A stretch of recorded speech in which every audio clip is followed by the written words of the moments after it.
ஏகத்துவ முஸ்லிம் ஜமாஅத் நெல்லை மாவட்டம் டவுன் கிளை சார்பில் டவுன் அமீர் சாகிப் நகரில் வைத்து சனிக்கிழமை காலை 7 மணியளவில் நோன்பு பெருநாள் தொழுகை திடலில் வைத்து நடைபெற்றது. இதில் சகோதரர் மேலப்பாளையம் காஜா அவர்கள் கலந்து கொண்டு தொழுகை நடத்தினார்கள். வல்லம் அகமது தக்வா தவ்ஹீத் ஜமாஅத் பேச்சாளர் சிறப்புரையாற்றினார்கள். இதில் ஆண்கள் பெண்கள் குழந்தைகள் உட்பட 100க்கும் மேற்பட்டோர் கலந்து கொண்டனர். அனைவருக்கும் இனிப்புகள் வழங்கப்பட்டது. இதற்கான ஏற்பாடுகளை கிளை நிர்வாகிகள் சிறப்பாக செய்திருந்தனர்.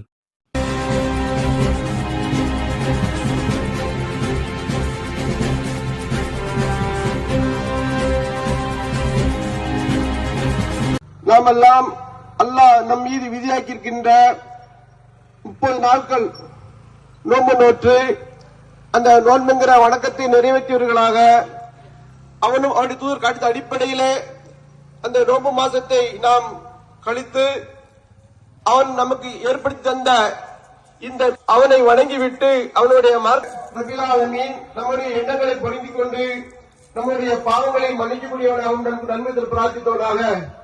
அன்பிற்கினியவர்களே, அகிலத்தின் இறைவன் அல்லாஹ் ரப்பில் ஆலமீன் இந்த உலகத்திற்கு ஒரு இறைவனாக ஒரு கடவுளாக ஒரு தெய்வம் இருக்கக்கூடிய இறைவன் இந்த மனித குலத்துக்கு அவன் செய்த பாக்கியம் அருள் பேருள் என்னன்னு கேட்டு சொன்னார்.